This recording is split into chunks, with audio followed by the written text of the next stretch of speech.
Okay, grade 11s, we're now doing parallel lines. We had previously done applications, distance, and midpoint and gradient formula. These were two videos that we really delved into what a line is, how to create the formula for a line.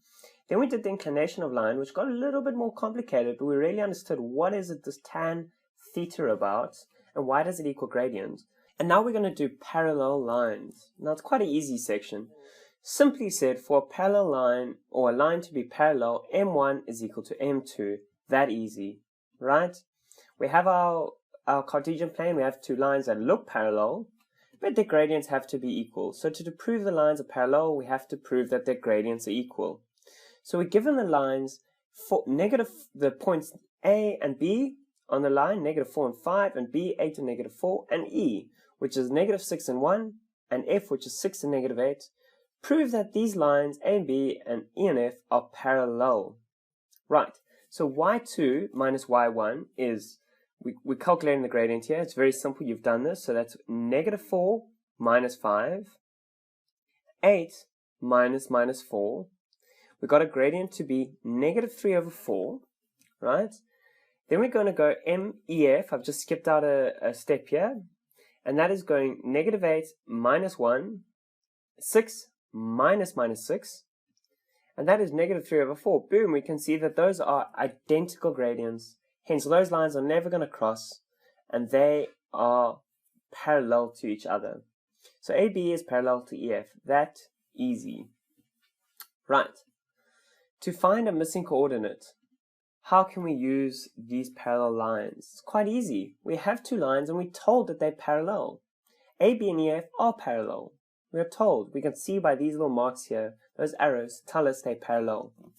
So given the points A, B, E, and F, right, I've put the coordinates here, calculate Y.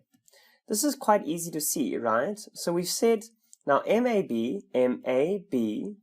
is the change in Y, Y2 minus Y1, -8 minus 7, -8 minus 7, -1 minus 4, -1 minus 4, and that's got to be equal to -8 minus y and -5 minus 1. And there we can have our y that we don't have to solve for. So we've got that's -15/5. We can see that those quite easily equal 3. We're going to leave it like that though. And that's going to equal, we put our 6 to the top there, we're negative. Actually, let me just rub those out. So we're going to put our 6 to the top there, and that's -15 times -6 is 90. 5 times -8 times -y. We got -5 times -8 times -y, and that is equal to 40 plus 5y. Quite easy. 50 is equal to 5y, y is equal to 10. And there we are solved for y. That easy. Let's have a look at another example of parallel lines. Let's prove this is a parallelogram. So what do you have to do that? We have A, B, C, and D. So prove that ABC is a parallelogram. For a quadrilateral to be a parallelogram, it has to have two pairs of opposite sides that are parallel, right? So this has to be parallel for this to be a parallelogram. We need to prove that. Let's have a look at MAB, AB. It's 2 minus 8, 7 minus 4, just like we've done here. And we can see that MAB is equal to -2. It's negative because it's going down to the right. Let's have a look at MDC. So we have DC, that's -7 minus 1, -3 minus 6. We can quite easily work out that that's going to be equal to -2, very conveniently. Then we're going to have MAB is equal to MDC. So we know that these are equal. That's great. This is right. This is right. Let's now have a look at the next two lines. MAD. AD is equal to -1 minus 8, -6 minus 4. We worked out that that gradient is 9/10. It's positive because it's going up to the right. Then we have MBC. That's -7, right? -2, -3, -7.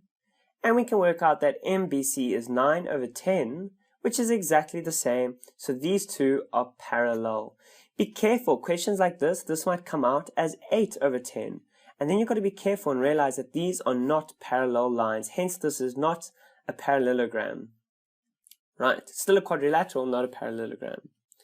So ABC is a parallelogram. The two pairs of opposite sides are equal. Well done, grade 11s. That is parallel lines. Remember the formula that M1, the gradient of one line, has to be equal to the gradient of the other line for them to be parallel lines. We're going to look at the last video in this section, which is perpendicular lines.